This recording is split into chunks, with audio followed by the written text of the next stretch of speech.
I whined so hard to everybody I knew leading up to this movie. I mean, I kept saying, I have to go see this. I have to go see it because I had the same apprehension that Gover, you talked about. And I thought, this is just going to be trash. And I enjoyed myself. Welcome to the Untitled Film Project Podcast. We're talking the Minecraft movie, the intellectual property known as Minecraft that is such an important core memory for so many hundreds of millions of people all over the world, becomes a movie. Life here was perfect. Until one day, flint and steel, we came across the Nether. A place with no joy or creativity at all. You! What are you making? Oh! If they get their way, this beautiful world and everything in it will wither and die. Bio con Dios. It means goodbye, brother. No, it doesn't. Don't look at her. It does. There's some interesting reactions. We're going to be some of those. And we're also going to ask a big question. And that big question is, what video game world would you like to actually explore? Not like through a video game, but actually be immersed in. Hubert. Sorry. Wow. All right, let's talk about the initial reactions to the Minecraft movie. Let's start with Jeremy K. Gover. Plain and simple. This movie surprised me. Based on the first trailer, I remember sitting there in the theater seeing it for the first time and being like, holy God, this is going to be terrible. I mean, just awful. Now, it should be noted, I'm not a Minecraft fan. I don't think I've ever played Minecraft. My son has, but he's kind of a casual player just because he's younger. He's 12. So I don't have the lore invested in my brain already. I don't have that connection to the game. But when I say I thought it was going to be terrible, I meant like a monumental flop, like a Borderlands level flop, horrendous. Doesn't matter if you like the game or not. It's just bad, okay? And it surprised me. Is it great cinema? Of course not. But it surprised me based on what my initial expectations were, where I promise you, I was like, I wanted to crawl in a hole for them. That's how bad it was going to be. Bradford. I'm surprised at Gover. I was not expecting that to come from Gover. I thought he was just going to completely trash it right off the bat. I call him as I see him, sir. Sure. I usually see him bad, admittedly, but that's just saying. How did you see it initially? So I saw this at a 10 p.m. showing on a Friday night, and it was all teenagers and young adults. Mm-hmm. And they were loving it. And for me, that's all I need to know, whether I've played Minecraft or not, is this movie was made for a particular audience, and that audience loved it. And you look at, this is one of those movies, I don't give a rat's ass what critics say. It's not like, of course. It doesn't matter what we say about this. Right. This movie is not made for us necessarily. It's made for people that love Minecraft, love this lore. The writers, you could tell. I'm just saying what I appreciate about it more than my take, because that's what's important. And what I appreciate about it is the people that wrote this movie wrote it with Minecraft fans in mind to a T, because the reactions were all laughters and applause and people just outright enjoying themselves. And we don't have many movies right now where you have people that just are outright enjoying themselves in a theater. And especially because most of people probably don't go to the theater more than once or twice a year nowadays. Yep. And so for them to be drawn out and to have basically a sold out show at 10 p.m. on a Friday night, and it be all young people. Like, I was looking here at the day of going, wait, but go to the 7. Nope, that's pretty much sold out. I'll go to the 9. No, that's pretty much sold out. Well, I'll just go to the 10. Wow, that's the only one I can fit in and go, and it's almost sold out as well too. That's a sign right there. Box office speaking. Whether you love it or not, that's good for movie theaters. It's good for the industry for this type of movie to do well. I don't care if it's based on an IP of a video game or not, because people were enjoying themselves, and you want people to enjoy themselves. I enjoyed myself because I enjoyed the reactions of the people around me. Was it cheesy? Absolutely. Jason Momoa's character was absolutely cheesy. Jack Black, I thought, played it very Jack Black, but people loved him as Steve. Like, I'm Steve. And people were reacting with the lines. Every little thing in this movie people were enjoying. And to me, that's all that matters in my reaction, is that the people were loving this movie. Jim. I whined so hard to everybody I knew leading up to this movie. I mean, like, I kept saying, I have to go see this. I have to go see it, because I had the same apprehension that Gover, you talked about. And I thought, this is just going to be trash. And I enjoyed myself. I also was in a theater filled with the same audience that Bradford just alluded to, where Minecraft is so special to them, and they have spent so much of their life enjoying this game and this world and all it allows you to do. And everybody around me was enjoying seeing it brought to life. I have played Minecraft very little. I have watched people playing Minecraft that I love for many hours. So, I'm familiar, and I was pleasantly surprised. And I actually think, and I'll get into this as we get a little deeper, but there's a home run formula that I think was pitched to the studio that makes this movie incredibly successful and enjoyable. That's called a tease. Because even I'm intrigued in what that is. All right, let's go deeper into a Minecraft movie. Go over. Yeah, the exposition at the beginning of the movie, I think it was just Jack Black reading a script for 14 minutes. It was a little much. Now, that being said, and I wrote about this on the Untitled Film Project Pod.com, I don't know if there's a better way to get the general audience up to speed with what they're about to see. Yeah, you got to set it up real quick, So right? it's almost like I loathe that kind of just exposition dump. Especially at the beginning of the movie, it's like, oh my God. But video games do that. No, sure. So- but I'm saying, because you can't just put it out for the Minecraft people. Right. You've got to Right. you got to appeal to parents and grandparents. They're going to take their kids to see it. I mean, like, you got to appeal to everybody. People that don't know about the world at all. People who don't know who Steve is, to the hardcore fan who's played it every day of their lives, like Dan TDM. Yeah, you got to appeal to everybody in between. And I think that was the only way they could really do it, was have this exposition up front. And it sounded ridiculous, and it sounded obnoxious at times. But at the end of the day, one, I don't think there's a better way to do it. I can't come up with one. And two, they did it in a campy way. Jack Black turned his performance up to 11. Whether he was making fun of the movie while shooting it is up for debate. But either way, it's the only way it worked. It was so awesome, because that's the only way this film was going to work, is if they didn't take it too seriously. And they didn't. And think about that too. Why it works is because, at least in video games, you're used to exposition typically starting you off in your adventure. Yes. Like, you're having to click through, press, you're having to get through all this, get through all of it. Whereas if it was a drama or an action movie, and you have how many bad action movies have we seen with lots of exposition? Yes. It's like, okay, Yes, Black Adam. you don't have to. Forgot about Right. that. Thanks for bringing that back Thank you. up. I'd successfully forgotten about that. I just triggered your trauma. It doesn't work in movies like that, but in a video game movie where you're already set up with gamers that are used to exposition to explain the world, it totally fits. And it's fine that it's campy because it's being self-aware. Yes. Like, it has to have some camp. It has to. For it to be entertaining. If they take this seriously, it's garbage. That's how it really, from my opinion, it is absolutely contingent, the enjoyment factor, on Momoa and Black being campy. And I will say this, because I always have mixed feelings about Jack Black, right? He's the best at being Jack Black. Yes. And in this movie, Jack Black's hard, okay? And sometimes I love it, sometimes I don't, but he's very good at it. He had to do that job. So that exposition is heavy lifting, and he had to do that throughout the movie. Whenever something new came along, he's explaining how the Minecraft universe works to the non-Minecraft fan.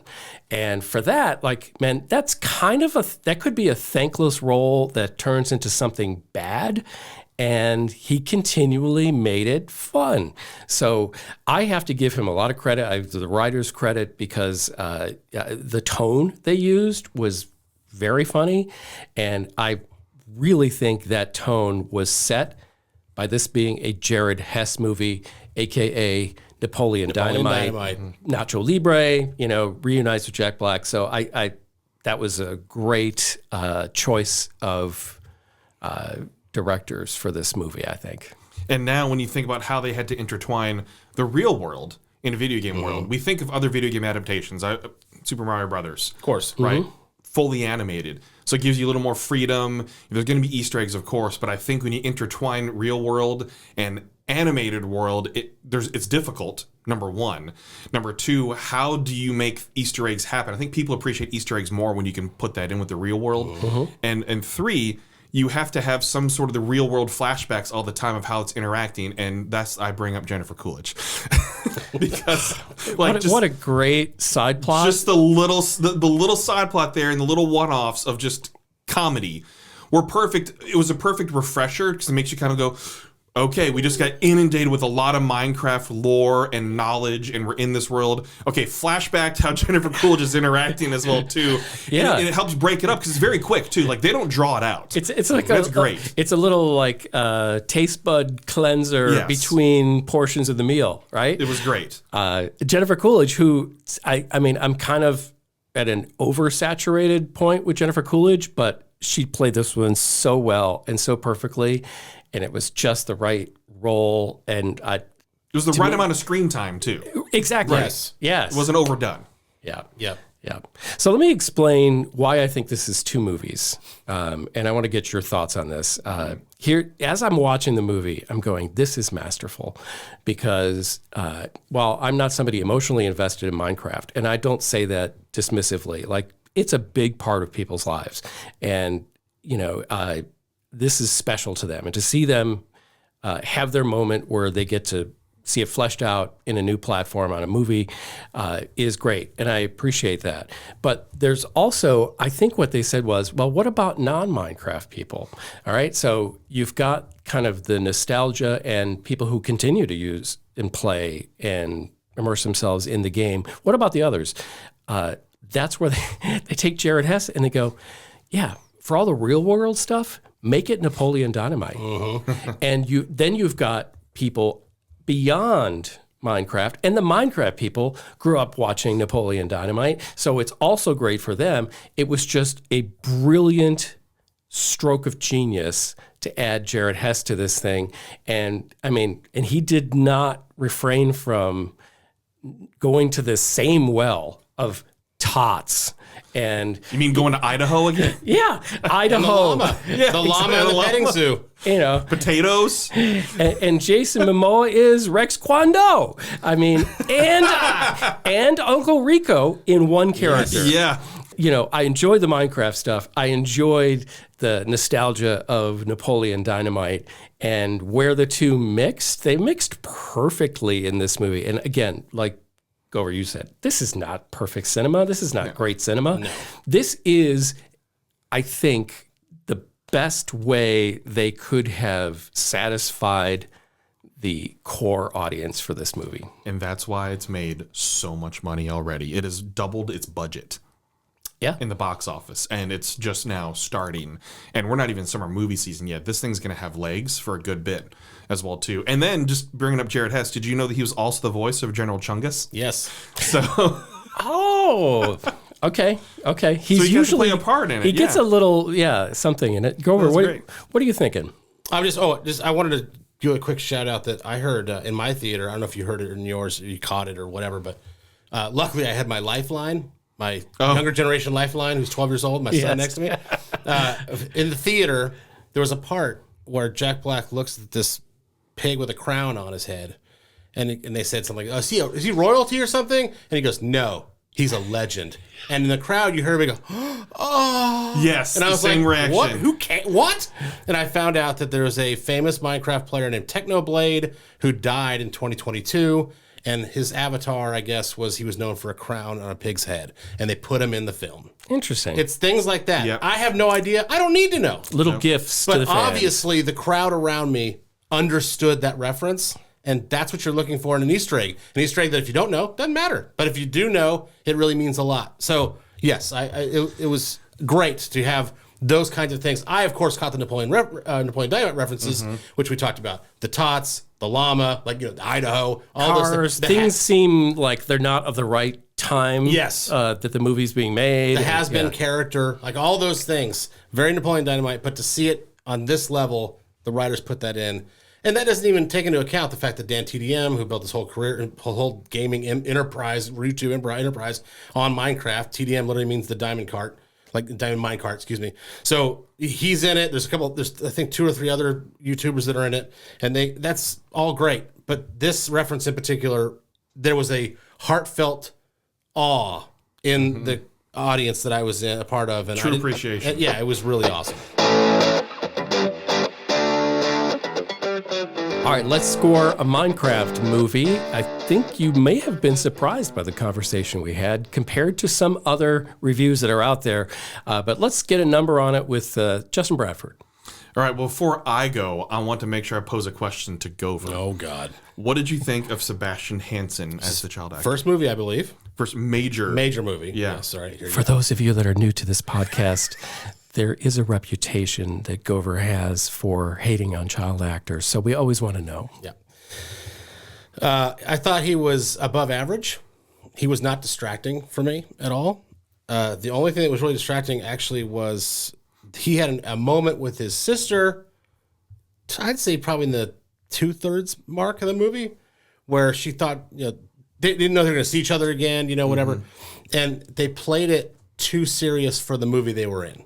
So she's like crying, I never thought I'd see you again. And he's like, me neither. And I was like, oh my God. But then, like, the next line was totally realistic and fine. I was like, why did you just cut that part out? You didn't need it. So that's getting the fine tooth comb and all that. But no, overall, I thought he was good. I throw it out there. Not the kid's fault. I'm not excited to see him in the next project. He wasn't that good. We'll see what the next project is. No, but I'm saying, like, he's a kid. But he's right. But I'm saying, like, usually if they really leave a mark, all right, go ahead. You know, I'm going off on a tangent. Go ahead. I'm just poking the bear right now. I know. That's what you're good. Go ahead. He was good there. He didn't ruin it for you. He That's did not all I ruin wanted to the get movie. out of you. Jeez. Which actually, all jokes aside, he could have. Oh, right, a kid could ruin it. He had that much screen time, and dependent on his character, he absolutely could have ruined it. Totally, casted it very well. Yes. Okay, so I've said so many positive things already, too. One thing I want to note is they explained well some of the ridiculousness of why these roundies, or the humans, were able to do certain things in the Minecraft world. Like the sister, Natalie, all of a sudden she could fight. And she's like, I don't even know I could do this. Like, I love how they kind of took that into heart of, okay, yeah, you're doing ridiculous things in the video game world because it's the video game world. And then it leads to her starting her own self-defense courses. Right. And everything at the end. So same thing with Dawn, played by Danielle Brooks. Yes. Yeah, she Like, finds her abilities that she didn't know. Yeah, and I like how they at least address that, because those are things that someone like Gover could call out. Of like, they didn't even explain why she was able to just fight out of nowhere with these swords and everything. People can nitpick, right? I'm sure plenty of other critics have. But I just appreciate the fact that they explained a little bit of these things too, and then kept it going back when they got back to the real world. I want to see more now. I never really played Minecraft, but this movie made me want to explore that world more. They teased just enough, and I mean, if you stayed through the end credits, did you two stay through the end credits? I did. Okay. They teased more. Did I have to look it up? Yes, I did. But again, real Minecraft fans are going to appreciate that tease of, okay, there's a whole world to build here, just like with Super Mario. Right, there's worlds to build in these things. That's what people want. So I think they did a good job of introducing this. Right. The casting, while I rolled my eyes plenty at Jason Momoa's Garrett, he played a part well in this movie, not just for comic relief, but hopefully to have just a turnaround of a character, right? Like his own adult coming of age, instead of just being an idiot douche, no friends or anything like that. Yeah, has been. He had his glory days in the 80s that he learned a lot about himself as well too. So it's not just about a kid. A lot of times it's the kid that gets that. The kid is already great. When you think about it, he's intelligent, he can build things, he can already do a lot of these things. He's overcoming social backlash on because he's creative and all that. Right. But there wasn't much more that he had to overcome. Jason Momoa's character had to overcome more and learn more about himself. So I like the fact that it took the turn on an adult having to realize what he could be and what he could do, and that he's not alone, that he does have friends, and you see the interactions there. Jack Black being Jack Black, I'm fine with that. Like so many other comedians out there, I'm good with him being himself, because that's what the people want. You don't have to change that. I enjoyed myself. The people around it enjoyed it as well too. I'm going with an 8. Wow. Whoa. That's quite high for a movie that's getting ripped on and roasted pretty heartily by But we don't care about we don't care. We don't care what critics say on this. The audience reactions, though, it's an 88 out of 2,500 plus. We're at 49 on critics. You know what? Screw them. I'll give my score here because you know that I had a change of heart watching this movie, that it won me over pretty quickly. I really enjoyed Jason Momoa. I thought his comedic talents in this movie were pretty good. Jack Black, people, if you want Jack Black, you want Jack Black to 11. I'll say he maybe sometimes goes to 14. I could have done with a little less of the Jack Black meme rock songs that he does. Those were awesome. But the thing is, they were short. They were turned into a musical. It was like one verse or something. Right. When the first thing happened, it's like, Gover is going to be Yes. No, and you're right, because every time one would come on, I'm going, oh no, am I going to be sitting here for 2 or 3 minutes? It was a jingle. And I wasn't. Yeah. It was fast, and when he's singing about Dennis, it was fun, and then they moved on. So, yes, there were several Jack Black, and I don't know, I just came up with that. He's like meme rock, right? Because he's like kind of, I don't know. He's having fun with a genre of rock that he can perform pretty well. And I liked it. This movie is definitely something I think that you would find at a Universal Studios, where maybe in a 15-minute version of this is going to be connected with some kind of ride or experience at a theme park. And I don't say that to give it any disrespect, because it's for the same reason we love Harry Potter World or, Star Wars universe inside Disney. I think this is just a longer version of that, and I really enjoyed it. Is it great filmmaking? No.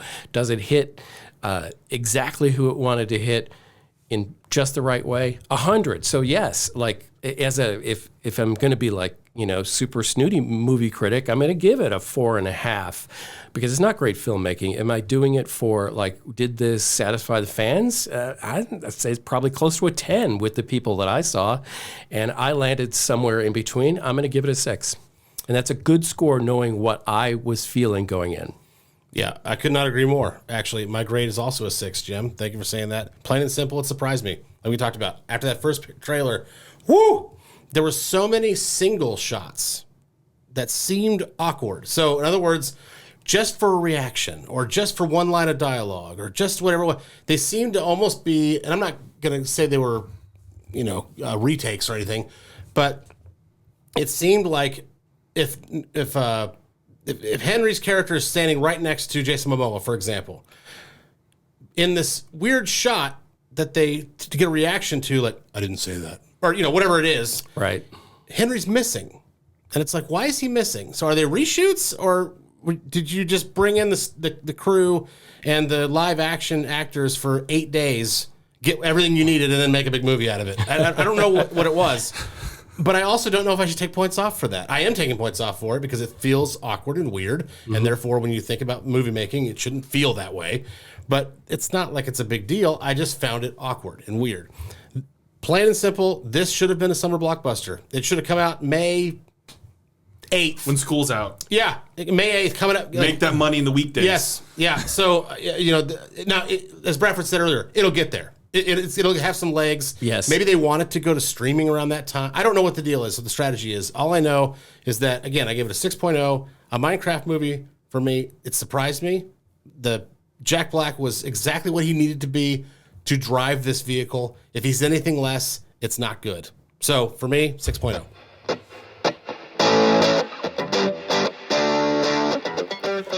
Time for the Untitled Film Project Podcast's big question of the episode. And that big question is, what video game world would you like to actually explore and be immersed in? Not just through a video game, but actually be thrown into, like in the Minecraft movie. Okay. Bradford, why don't you go ahead and start us off? You came up with the question, and you definitely have more video game experience than the rest of us. So go ahead and just play in that sandbox for a little bit. So I'm sure there are a lot of more modern day games that people would probably have an answer to, but I just don't have the experience playing them, and I'm not going to fake it, right? So mine's going to be more based on classic stuff. Pong. No, Wolfenstein 3D and Doom. I want to be feeling like I'm going to die at every single second when I round a corner. No. So I have two. I have my first answer and an honorable mention. And again, I want to hear the audience take on this too, because I've seen plenty of other things like Animal Crossing, Stardew Valley. There could be BioShock if you really want to go there. Yep. I mean, there's so many different ones that you want to explore. But for me, my number one is Star Fox. Oh, okay. Yeah. Because I want to do a barrel roll. I mean, It's that simple, folks. it's that simple. Plus, with Star Fox, you get to explore other planets.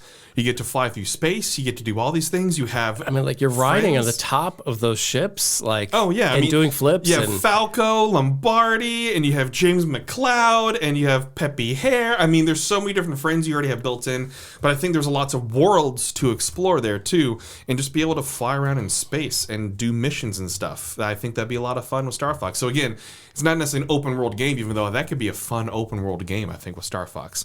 Now, my honorable mention, because it'd just be fun, would be Pokemon. I mean, Oh, I could see that. can you All imagine? the animals being real. And, Oh yeah, just like the movie, right? Right. Can you imagine being able to have Pokeballs and everything, and then just you have pets and stuff like that? That could be a fun world, and I do hope we do get more of the Pokemon world, because I think what Detective Pikachu was a fun movie. It was fun. They got to explore the world a little bit more, and they teased it to us, and there's so much more that they could do with the world of Pokemon. So I hope we do get more of that world as well too. Okay, I can go next. Yeah. Mario Kart 64. It's kind of stupid because it's not like a full like civilization or something, but Right. But for me, I have found myself pretty much on a weekly basis wanting a red shell. So He's at that age. right. That's where you want the video game almost to enter the real world, Yes. as opposed to going the other way. Correct. Gilbert just wants to be in Yeah. the battle arena. That's what he wants. So Mario 64 for me because I want me a red shell. Now, here's what's great. If you've seen the tease for the new Mario Kart Yep. on the new Nintendo Switch Switch, 2. it'll be open world. Yes, it will. You can drive wherever you So want. you'll be able to actually explore the world of Mario Kart. So I do really like that answer. Right. Thank so you. That was an yeah, accidental coincidence, but I'll take it. he's been paid. It's all about the red shell. We all get 3 balloons in our life, and once they're popped, That's it. Okay, so my choice for this one is I'm going to go like relatively recent in the video game world. So I'm considering 7 years ago recent. yeah, totally. 2018 version of Marvel Spider-Man on PlayStation. Okay. Okay, for its realism, they fleshed out the criminal underbelly side of New York City in a way that is just so cool and just feels so Spider-Man and realistic, and just the heart of, if you've loved Spider-Man over the decades, like that's really where Spider-Man lives and breathes. And I would love to be in that world. I would love to have those abilities and play as Spider-Man, be in that world in which you can, have fun in New York City and take out the bad I was guys. about to say, Jim wants to go to Marvel's in New York City, not the actual New York City. Right, exactly. It's a lot cleaner. You don't have to disinfect yourself as much when you play the Marvel version of New York. What is the video game world that you would love to find yourself immersed in, like a Minecraft movie? Do tell us in the comments on YouTube. If you're listening to us in just podcast form, hit us up on social media. Let's give everybody our social media handles so they can find us. It's Gover time on Twitter and Blue Sky. Justin B. Bradford. And it's Jim Chandler now on pretty much everything. So let us know. Hit us up with your suggestions, ideas. Did you like something we say? Did we miss something that you thought was really cool in the Minecraft movie? Let us know about it. Let's talk about it. It's the Untitled Film Project Podcast. Thank you for listening to the Untitled Film Project Podcast. To support the show, please rate, review, follow, and subscribe. Original music by Jeremy Schwartz. Special thanks to the Music City Film Critics Association. Editing and post-production by Jeremy K. Gover. Voiceover by Chad Bennett.